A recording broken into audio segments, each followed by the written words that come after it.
All right, welcome everyone to the Lion Counseling Podcast. Our mission is to help men obtain success, purpose, happiness, and peace in their career and in their personal lives. And today we're going to be talking about success, how to define it, and what prevents us from attaining it. Escape the cage now. Be the lion you was destined to be. Born ready for the war, now my effort is free. The level's been set, time to wrestle the beast. Testing my G, it's getting heavy indeed. The struggle I embrace now, never retreat. I see the test as a blessing indeed. I'm taking steps on the treacherous peak. Now it's destined to be. I'm on my destiny's feet. Shine with the one piece. And if any of you out there are looking for help, some extra support in your life, feel free to reach out to us at escapethecagenow.com or look for the link in the description box. All right, so success. This is my partner in crime, Zach Carter. Zach, could you maybe just introduce yourself a little bit? Again, I'm Mark Odland, founder of Lion Counseling, licensed marriage and family therapist, certified EMDR therapist, and just super excited to be working with Zach and tag teaming on helping guys across the country to find success and to find healing in their lives. So, Zach, floor is yours. Hey everybody, thanks Mark. Yeah, I'm Zach. I'm Zach Carter. I am a counselor and a coach, and yeah, I primarily focus on helping guys achieve their full potential. Right, like we're talking, like Mark was talking about that our company does, and so thanks for queuing up the topic of success. So how do we define success? So if I have a client that's coming to me and they're like, I want to be more successful. The first place I'm going to go, Mark, I don't know about you, but the first place I go is like, what does that mean? Right. Right, Like right. what is successful?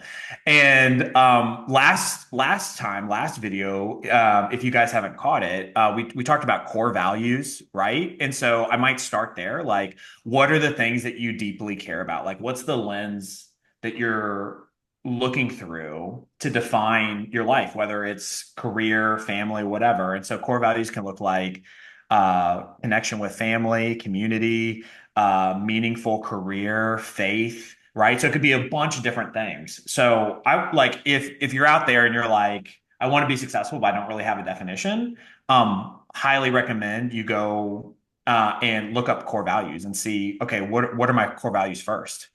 After that, we want to specify what is the actual goal? What does success actually look like? And I think in our video last week as well, we talked about SMART. And so one of the biggest things in SMART goals, setting SMART goals, is specifying, right? So is success making $150,000 a year? Is success a work-life balance of working no more than 40 hours a week while still, not being in debt, right? So like you need to specify exactly what success looks like because as humans, we have a tendency to move the goalposts on ourselves, right? So you want to make sure you specify exactly what that looks like in your life so that you can actually know what is the goal? What are we actually aiming at? Mark, I'm curious. What are your Yeah. thoughts? No, I think that you hit it right on, Zach. I mean, interesting. Even prepping for this podcast, it's like it's a great soul searching kind of question, right? Um, Mhm. Even for us guys who have thought about this deeply and achieved some measure of success in this life. I think one thing that's standing out to me is that question of is success a destination or is it a process? Mhm. Because that you talk about moving the goalposts. I mean, that's something where it becomes kind of an insidious thing. Like it's noble to pursue success, to make a difference in this world, to provide for our families, to make the world a better place. And yet, so many of the guys we work with, no matter how successful on paper they are, they have this nagging feeling of, I'm not good enough. I'm going to fail. Um, and I guess maybe a last thought that I kick back over to you, Zach, is Mhm. on one hand, someone they might be rocking it in like two or three areas where they feel Mhm. successful. But Mhm. then many of the guys who come to us, there's at least one or two areas where they're feeling less successful. So on Mhm. the outside, maybe their career's going well, but their home life is suffering. Or maybe the home Mhm. life is going well, but they're just not where they thought they'd be. They look back on their Mhm. life and they're like, I just don't feel like I'm where I'm supposed to be. I'm getting nervous about Mhm. the timing of my career trajectory or my financial stability, things like that. Right. So yeah, I think those are the things that come to mind for me is like, is it a Mhm. destination or is it a process? Mhm. and then kind of these different areas of success, and it's hard to kind of hit the bullseye on all of them simultaneously, right? Oh yeah, 100%. Well, so then, what the question then, if we figured out what is the thing I want? So you're saying like I'm really successful in my career, I feel successful in my career, but I'm not married. Like I'm 40 and I'm not married. Right? Or, just like you said, my family life feels like it's pretty good, but I'm still spending a lot of time playing video games or whatever, and I can't like move forward in my career. I haven't been able to get myself forward in that career. So like what are the things that can prevent us from achieving that success? I think is the next question, Yeah. right? So, yeah, so a couple things on my end, right? Like in our last video, the way I practice counseling is through something called cognitive behavioral Yeah. therapy. So we're working on your thoughts, emotions, and behaviors. And I think mindset, I think thought processes can really be the driving force on whether we begin to pursue that success or whether we're held back from that. There's a great book by Dr. Carol Dweck called Mindset, and she lays out really clearly this idea of a fixed mindset versus a growth mindset. And as I read this book around fixed mindsets and growth mindsets, it really helped me to see how much that is tied to cognitive behavioral therapy and what I do with clients. And so a fixed mindset is something like I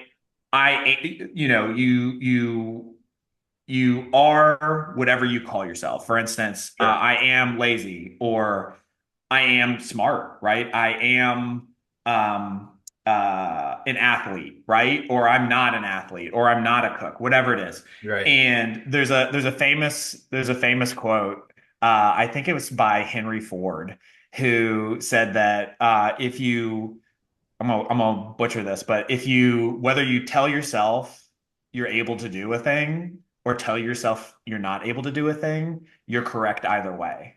Right. And so this idea kind of permeates through this book around Oh, if you tell yourself I'm stupid, then you're not going to pursue things like schooling, right? If you say I'm an addict, right? I work with a lot of guys in addictions, you're going to act like an addict, right? yeah. Whereas a growth mindset says like, hey, if I make a mistake, it's an opportunity to learn, right? And so you can continually learn throughout your life rather than being labeled as a specific thing, whether Yeah. that's stupidity or lazy or an addict or whatever it is that you're telling yourself. So I'll kick that off to you. Do you have any thoughts or comments on that? Yeah, I mean that's a profound insight. And tell me if this I'm tracking with you, Zach, from a CBT perspective. It's almost like Mhm. what you believe deep down about Mhm. yourself, Mhm. your behaviors will naturally flow from that. Right. Mhm. And so it is interesting to think about that gut check for us as men, to look Mhm. ourselves in the mirror and be like, here's all the things I'm claiming that I believe about myself or about the world, Mhm. but here's what I actually tell myself, and here's how I actually act. Mhm. And sometimes that might be a more true measure of my actual belief system, and there can be a disconnect there. Mhm. And Mhm. I would imagine that there is a way of stepping into that with men and helping them kind of illuminate that for them to Mhm. see that disconnect, and to challenge maybe distorted thoughts or beliefs that aren't helpful, that are or even paralyzing, like demotivating. Mhm. Mhm. Um, and I've just been it's been really cool on the outside to see the clients that you're working with, Zach, Mhm.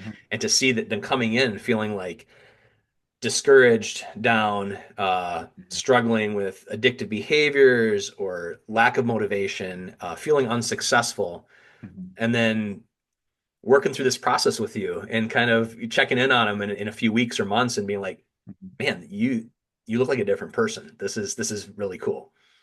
Yeah. Thanks for saying that. Yeah. I mean, it so much really is driven by what we tell ourselves. And so if you're out there and you're like, well, what are some things I should watch out for Right. in my thought processes? I think there's three big ones that can affect how we move towards success. Obviously, there's more, but here are three big ones I've seen a lot, right? All or nothing thinking, Yeah. right? I'm either a success or I'm a failure, right? And when I meet with clients, I think the tendency as human beings, you have someone that comes to you is like, dude, I suck at life. Dude, I'm just a failure in my career. Dude, I'm stupid. And like the natural inclinations, we're like, no, you're not. You're not Uh, stupid. You're smart. Like that's what we want to do. Like we feel like as good people, we want to like counteract that. That's not what I do when I meet with clients. uh, I'm like, maybe you are. Let's find out, right? yeah, And yeah, what we do is we actually collect evidence, right? So if you're saying I'm lazy, okay, maybe you are. I don't, you know yourself better than me. Like, let's actually gather the evidence on whether or not you're lazy or not. And if you're like, yeah, I don't have a job and I play video games all day and I'm not like engaging in any nonprofit charitable serving, right? I'm not like engaging in any, I'm basically at my house all the time, not doing anything. I'd be like, all right, well, maybe your thought has some validity. So what can we do about it, right? Let's yeah. work, let's work Well, away from that then. yeah, Okay. that's amazing, Zach. Sorry to interrupt you. I was just going to say, like, I think that that's something that's so important because although I'd like to think that we conduct our sessions, with empathy and with some compassion, there is this Yeah. sense that a lot of the guys we work with, they see that that the therapy world is so dominated by just everything you're special just the way you are, and through Mhm. God's eyes we are special, but Yeah. in this world, in this world, um, yeah, in the words of Dr. Jordan Peterson, right? You're not Mhm. everything you should be, and you know Yeah. it Yeah. deep Yeah. down. Yeah. And I know Yeah. we've both had the privilege of meeting Mr. Dr. Peterson, Yeah. and uh, and even though there are things we do differently than he does, I Mhm. think guys who really are attracted to his work and end Mhm. up finding us Yeah. because they want guys who are gonna, yeah, they're not gonna be jerks about it, but they're gonna Yeah. challenge. They're gonna challenge them. In your work with CBT, you're gonna help guys face some hard truths, and Yeah. sometimes the disconnect is like here are places that actually need to change in your life, Mhm. and Mhm. then that connection between the beliefs and then eventually the behaviors. Mhm. So I'll shut up now and No, kick it that's back to you, perfect. Zach. But I just No, I have to smile because it feels a little countercultural in the therapy world to be like, yeah. no, I'm not just going to nod my head constantly and say Yeah. everything's just fine. It's like, Yeah. no, there are things that you're doing really well, and we can celebrate that. Mhm. And there are things that need to change. And Yeah. let's be honest, that's why you're here, right? I mean, that's Yeah. That's that's why why you're here. that's why you're here. That's why you're getting Oh, coaching or getting counseling, yeah. getting therapy, right? So, Yeah. So well said. And so with all or nothing thinking, it's the nuance. And so even if that person, let's say that person is says all those things that I just said, but they're like living with their mother and they help their mom with chores around the house. So in 80% of their life they're being lazy, and then in 20% of their life they're hardworking, like they're right. engaging in work. Like we also want to bring that nuance in, right? That like, hey, sounds like the thought isn't that I'm lazy. The thought is that in many areas of my life, I'm not working hard, but I am helping my mom around the house clean up, right? Yep. And so that's a more nuanced thought than I'm lazy, but that's usually not what I find. Most of the time, people are harder on themselves. So I'm lazy was one that I used to call myself that a few years ago, and so I like went through this process of like working through the thought in a cognitive behavioral way. And when I got to the like listing out evidence on one side, it was I'm doing a master's program. I'm doing well in that master's program. I have a job while I'm doing that master's program. I'm helping my wife around the house, Yep. and I help at my church sometimes. And so that was all saying against the laziness. But on the other end, I was like, well, I procrastinate sometimes. And what I realized in that moment was because I had a tendency at the time to procrastinate, I called myself lazy. And so, Interesting. whatever you call yourself, Yeah. that's what you're going to do, right? Yeah. And so then I would engage in more lazy behaviors. But when I actually worked it out, I was like, oh my gosh, the truth is that I'm mostly hardworking, but sometimes I procrastinate, right? And that's a very different thought than I'm Right. lazy, Right. right? Any thoughts on that, Mark? No, I think that's huge because it can be very discouraging.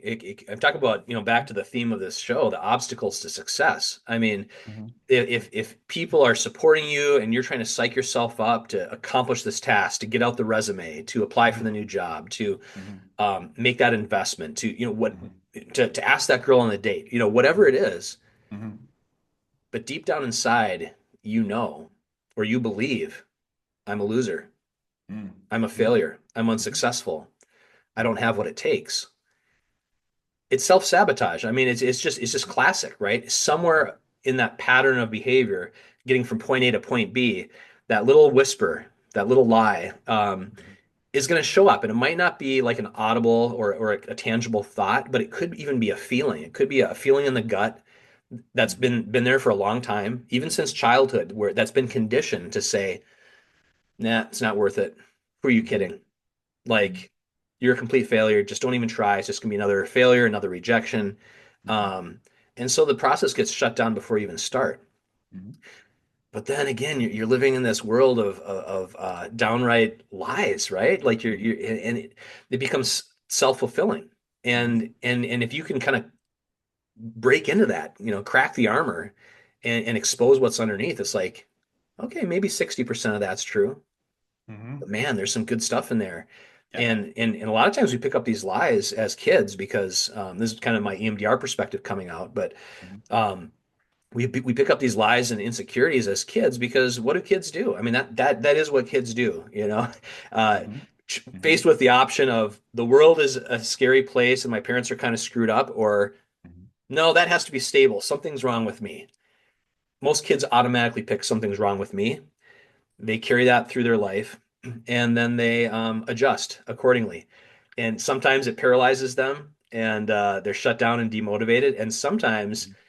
they actually achieve some measure of success, as you know too, Zach. It's like on paper, there's certain areas they're doing pretty well, but the whole thing is trying to construct a life to try to prove the lie wrong. That deep down Mhm. inside, I'm still that little failure. I'm still that kid who was bullied. I'm still that, fill in the blank. Yeah. And their life feels like a house of cards, just ready to collapse. And Mhm.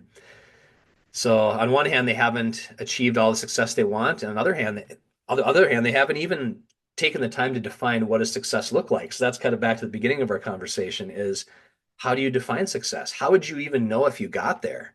Um, if you achieve this victory you think would be the be all end all, would you actually be able to celebrate that with your family? Would you actually feel good about yourself, or would it be Right. check the box, on to the next thing? I still don't feel good. Right. So I kind of threw a lot at you there, Zach, but Yeah, no, that's so good, and that actually what you're saying, Mark, kind of leads me into the next automatic negative thought that I do think oftentimes comes from Mhm. childhood, which is labeling. So like we label ourselves. So all or nothing is I'm either 0% or 100%, and labeling kind of feels similar, right? That like we call ourselves a thing, and it's like kind of in our DNA. It's like who we are, right? We can't change. This is getting Right. back to that Right. fixed mindset with Carol Dweck that like this is who I am. I can't change this, right? And so you can have guys out there. I'm sure there's plenty of guys listening to this that are already the world would say you are successful right now, Definitely. right? So we have Yep. some guys listening that are like the world would say you're not successful. And we've got other people that the world might say you are successful, but you still don't feel like it, right? So I had a client I was talking to who he called himself stupid. Like I'm stupid. I'm a stupid guy. And that came from his background. Like he had people raising him that said he was stupid, right? Right. And he carried that over. When we did the let's gather evidence, the dude said when we were looking for evidence against, he's like, I was top of my class in college. I was summa cum laude. I busted out laughing because it caught me so off guard that this dude was Yeah. calling himself stupid and he graduated top of his class in university. How does that happen? Because we can label ourselves. So Right. this is what you're saying is that even if you achieve a lot of success, if you still have a belief underneath the surface that you are a thing, then it doesn't matter how much success you pursue. So even if you're listening to this and you're like, okay, well, what are the steps to be more and more and more and more successful? it's probably never going to be enough for you, Right. right? It's never going to be enough until you like work on that thing underneath that says, I'm a failure, right? Wow. Any thoughts on labeling? Yeah, that is profound because yeah, I mean it seems like something about that label it almost takes all the energy out of the room. I mean, it's almost like there might be this evidence, like small evidence circling around the outside, but it's like, nope, that's my label.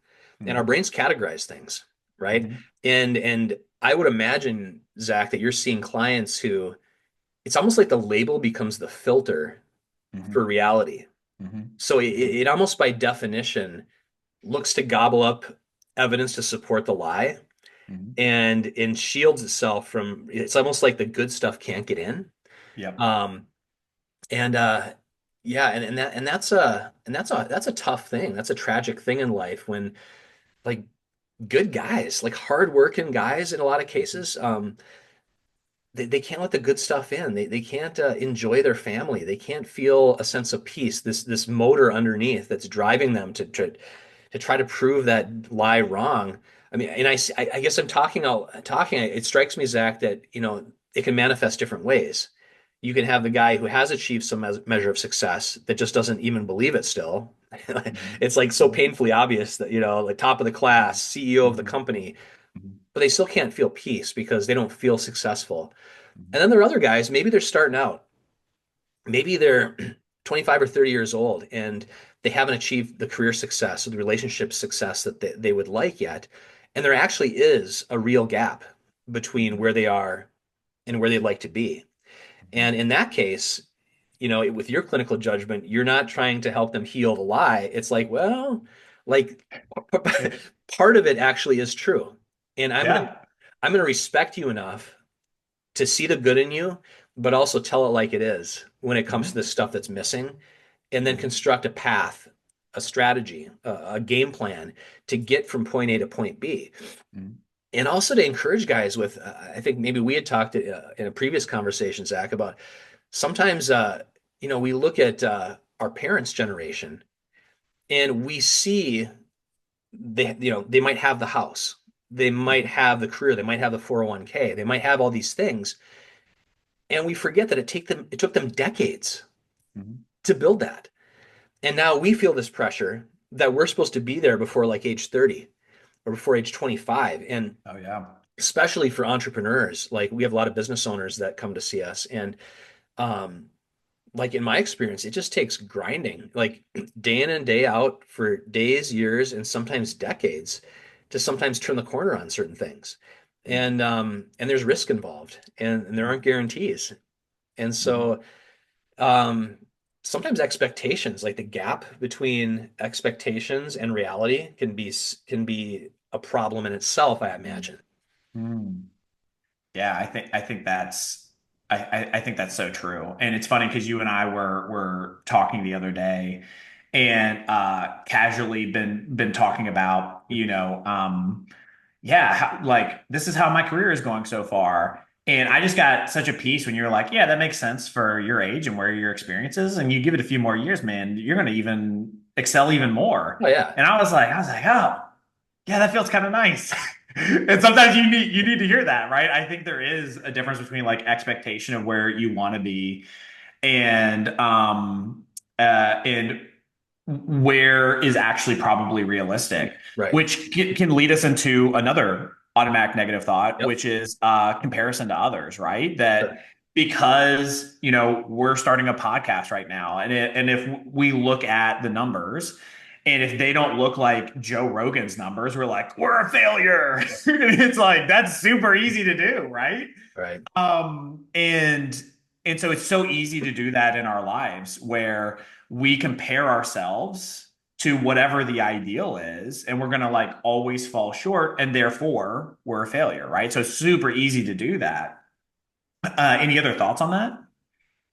Yeah, yeah, I think so, and that's part of the art and of this process of counseling or Mhm. coaching is to Mhm. have a trusted, supportive person who's also going to tell it like it is, Mhm. and has some insights that have been Mhm. tried and true, that have been tested, that can Mhm. because a lot of times guys will like deep down there's a part of them that knows they need to change, that knows they want life to be better than it is. Mhm. And but they can get stuck in their heads, or they can get stuck in the busyness of life, or Mhm. they can be just trapped in these unhelpful patterns. And Mhm. we're quick to give their credit to our clients because they're the ones who are doing the hard work. They're the ones Yeah. who are, they might come to counseling or coaching 1 hour a week for Mhm. most of our guys, but all the hours for the rest of the week, they're just out there living it.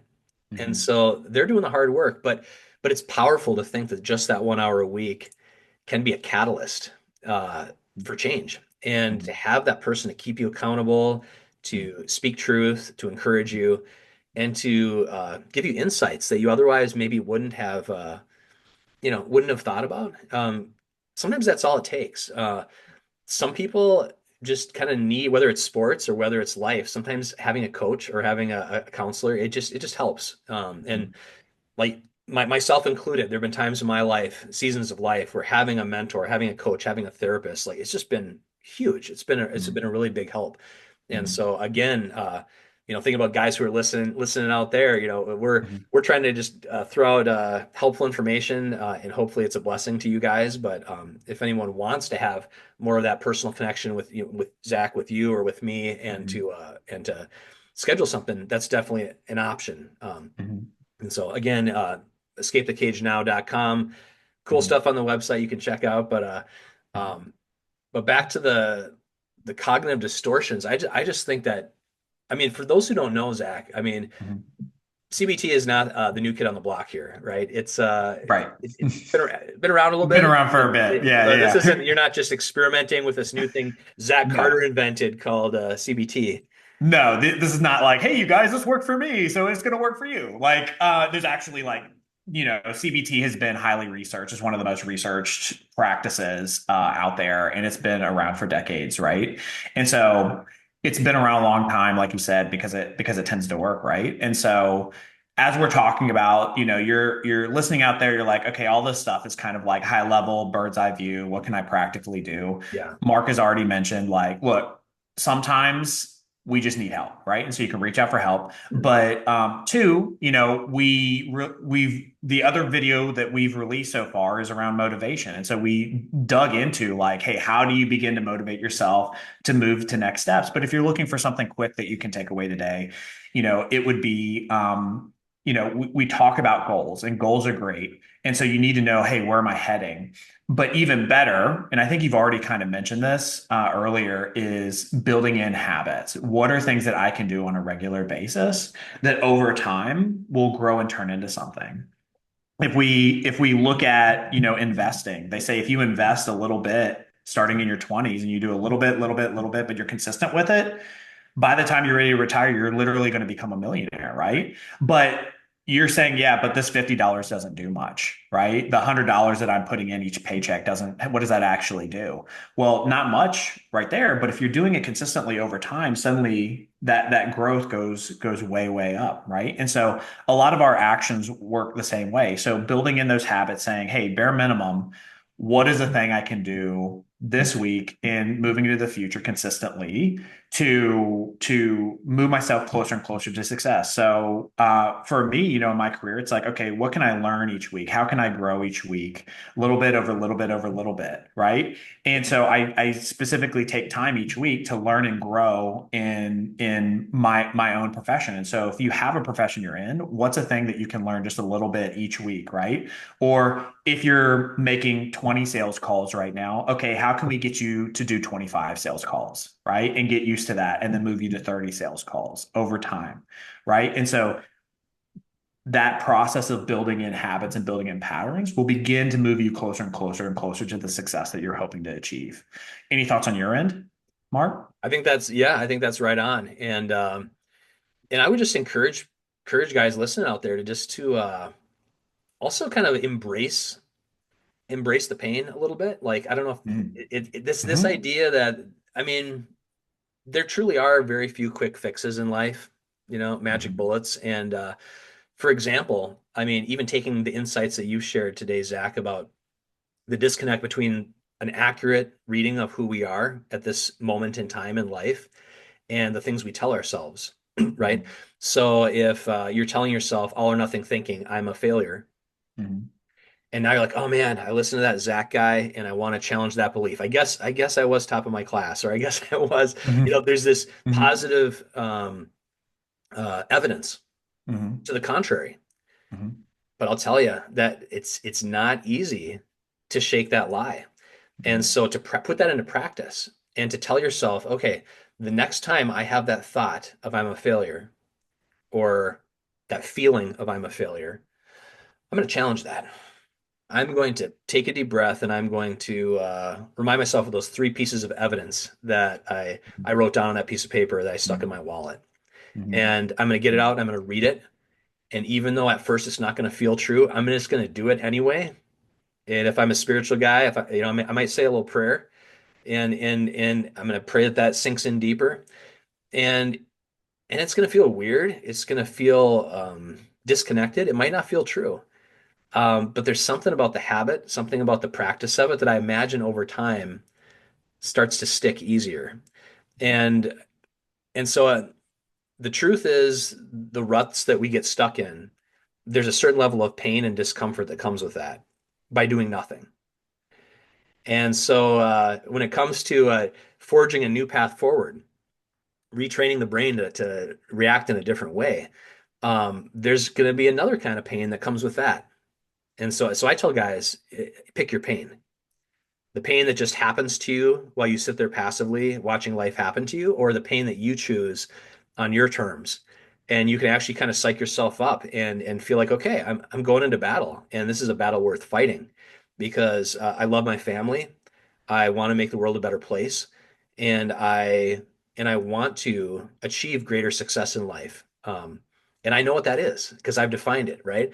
I mean that's a powerful place to be, and it's going to take a lot of work, but we've seen guys get there, and it's not going to be perfect because we're human, but we see progress happen, every day with our clients, and it's inspiring. And I know for me, and I'm sure for you too, Zach. I mean, that's part of what keeps us going in this industry is we see tough stuff, but we see a lot of success stories too, and it's just Mhm. yeah, it's empowering and it's exciting and it's just hopeful. Oh yeah. Yeah, It's so funny. And this is my last thought. I was gonna let yeah, you have the last word and you can still have it if you want, but I was like, this is perfect. Pick your pain is such a great way to end. And then I was like, oh, he said something that's got me thinking about clients. But yeah, and man, I just want to let you guys know that there are people in really rough situations who, as they walk through the process of healing, whether it's with us or on their own. Many of my clients, I have so much respect for. I'm like, yeah, dude, I'm way more impressed by you than I am like with anything I've ever done. I'm like, just like, even if I'm the one that's kind of guiding what's going on, there are some people I'm like, dang, this dude is like, whether it's they've come from a rough background and yeah, seeing all the things that they've overcome, or maybe just like the grit that they have. And it's like if we set goals or we set strategies and they just like do it, and I'm like, dang, I got a few things I haven't been haven't been doing that yeah, I don't know stuff I do. And so I just would encourage people listening that like if you feel like you can't change, you can. Like you can, whether yeah. it's help with us, help, or just listening or whatever. Like you can't change, don't get discouraged. Whether you're struggling with addictions, with failure, with loneliness, whatever it is, like there are ways to move forward and heal and obtain the success that you're looking for. Yeah, exactly, Zach. I mean that is such a good word. It's such a hopeful message, and Mhm. and I think for those of you guys who are listening out there, I mean that might be a message you need to hear today. That like guys who are in the trenches working with other men who are trying to be more than they are now, and trying to work through this complicated, messy business of um, who am I really? Who do I really want to be? What does that look like? How do I measure that? Um, that is hopeful. That is hopeful that there is hope. There is change is possible. Um, and I would just say, like, I guess I'm taking the final word again. I don't know. Like, I'm No, please, taking please do. time. Yeah, please do. I would just say that sometimes I think the world and even podcasts can almost set up this false dichotomy Mhm. between either um, my trauma, the ways I've been victimized or hurt in my past, that's what defines me, and that's where I have to stay in my process. Mhm. Or on the other side, um, get over it, step it Mhm. up, Mhm. just be disciplined and ignore all that stuff. It's not worth dwelling on. Mhm. And I think we do a pretty good job of acknowledging that, yes, I mean, there are genuinely ways that our past has shaped us and hurt us, and that needs to be dealt with and contended with rather than shoved under the rug. And at the same time, that's not the place we want to stay. That even if you've been truly victimized in some way in your life, and that's shaped you, shaped the way you see the world, shaped the way you see yourself, it's one thing to know you've been victimized. It's another thing to embrace a mentality as someone who stays a victim. And that's my encouragement to anyone who's experiencing that to say, that's not who you are. That's not your true self. That's part of your story, but that doesn't define you, and that's not the end of the story. And you have choices. We all have choices, and we can decide what we do with the hand we've been dealt. And sometimes when guys actually break loose, I mean that's one of the original taglines for Lion Counseling, right? Is to help men escape those cages that hold them back, to become those lions that we were meant to be. Um, and then you look back on it all, and you're like, man, I'm actually have more insight, more toughness, more substance, not only because of what I've achieved, but because I've overcome these tough things. Mhm. And so there's kind of a redemption story that can be part of the journey for a lot of guys we work with. And Mhm.